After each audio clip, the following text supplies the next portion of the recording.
Pada hadis yang telah kita sebutkan yang lafadznya wa idza waqa'a bi ardin wa antum biha fala takhruju firaran minhu, jika wabah itu menimpa suatu negeri dalam keadaan kalian di dalam negeri itu, maka janganlah kalian keluar untuk lari darinya.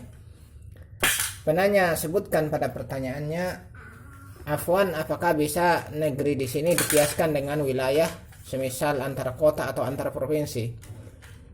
Maka kita jawab, negeri yang dimaksud adalah suatu daerah atau suatu kota, suatu provinsi, dan suatu negara.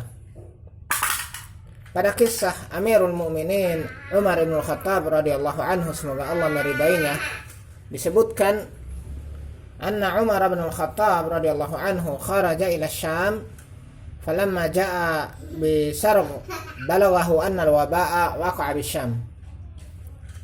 Bahwasanya Umar radhiyallahu anhu, semoga Allah meridai beliau,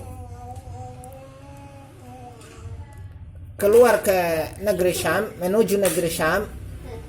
Falamma jaa bi Sargha, tatkala beliau sampai di Sargha, balaghahu anna al-waba waqa'a bi Syam, maka berita sampai kepada beliau bahwasanya wabah telah terjadi di Syam. Disebutkan di sini Sargha itu adalah suatu daerah di wadi Tabuk, di lembah Tabuk, yang daerah tersebut ditaklukkan oleh Abu Ubaidah bersama pasukannya. Ya, kalau sekarang tempat seperti itu dikatakan sebagai kota, atau daerah, dikatakan sebagai suatu kota atau daerah. Sedangkan Syam di zaman para sahabat termasuk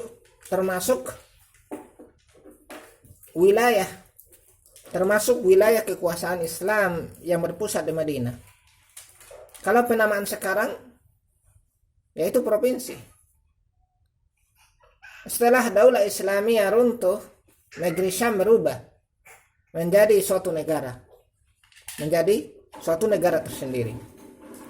Dengan uraian tersebut, jelaslah bahwa daerah atau kota atau provinsi atau negara itu masuk penamaan negeri. Ketika ada wabah padanya, maka tidak boleh bagi orang yang berada di luarnya untuk masuk ke dalamnya, dan orang yang di dalamnya tidak boleh keluar darinya.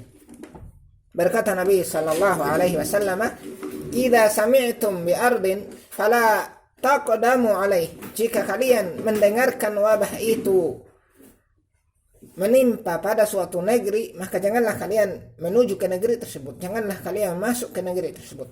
Wa idza waqa'a bi ardin wa antum biha fala takhruju firaran minhu. Dan jika wabah itu terjadi pada suatu negeri dalam keadaan kalian berada di dalam negeri itu, maka jangan kalian keluar darinya untuk lari darinya. Jangan kalian keluar untuk lari darinya. Kemudian pertanyaan berikutnya, penanya sebutkan pertanyaannya. Ada orang yang membantah tentang syadznya Abdus Samad. Itu bagaimana, Ustaz? Kita jawab, Abdus Samad adalah seorang perawi thiqah, dan Abu Hatim mengatakan bahwa beliau adalah saduq. Nama lengkap Abdus Samad adalah Abu Sahal, kunyanya Abu Sahal. Nama lengkapnya Abdus Samad bin Abdul Warith bin Sa'id bin Zakwan At-Tamimi Al-Anbari At-Tamimi Al-Anbari.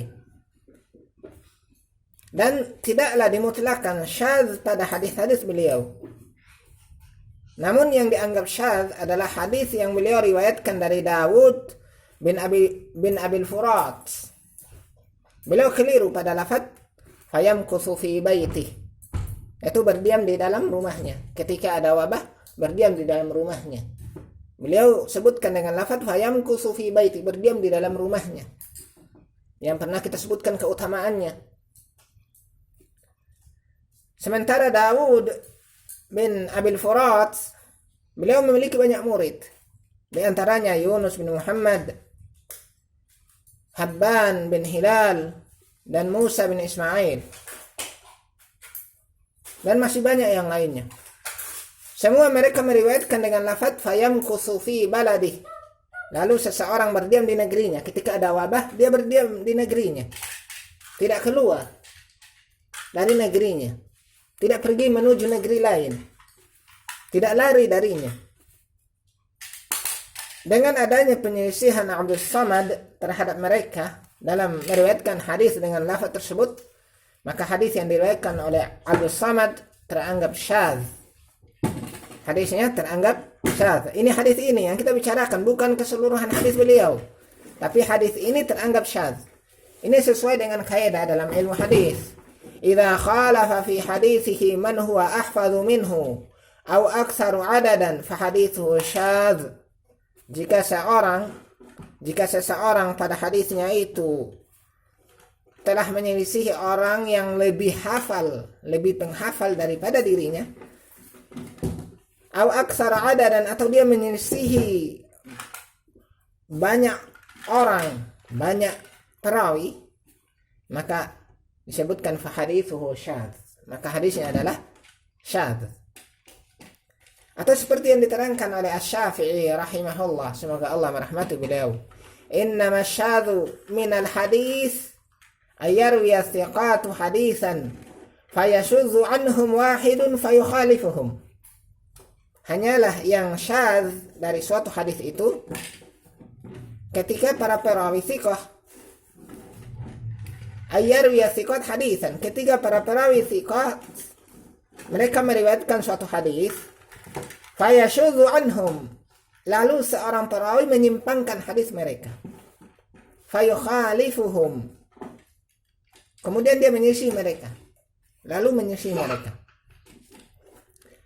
Para perawi yang diselisihi oleh Abdul Samad adalah para perawi thiqah, dan juga mereka termasuk dari rijalus sahih yang Al-Imam Al-Bukhari sebutkan hadis-hadis mereka dalam sahihnya. Jadi yang diselisihi oleh Abdul Samad adalah para perawi thiqah dan juga termasuk dari para perawi sahih, termasuk dari rijalus sahih. Oleh karena itu sudah sangat tepat ketentuan yang dikatakan oleh Asy-Syafi'i rahimahullah, semoga Allah merahmati beliau tersebut. Sudah sangat tepat apa yang dikatakan oleh Asy-Syafi'i rahimahullah tersebut, untuk dikatakan bahwa hadis yang diriwayatkan oleh Abdul Samad dari Daud bin Abil Furat dengan lafaz fayamkuthu fi baitih, lalu seseorang berdiam di dalam rumahnya, merupakan hadis yang syadz, hadis syadz. Dan hadis syadz itu termasuk dari hadis dhaif.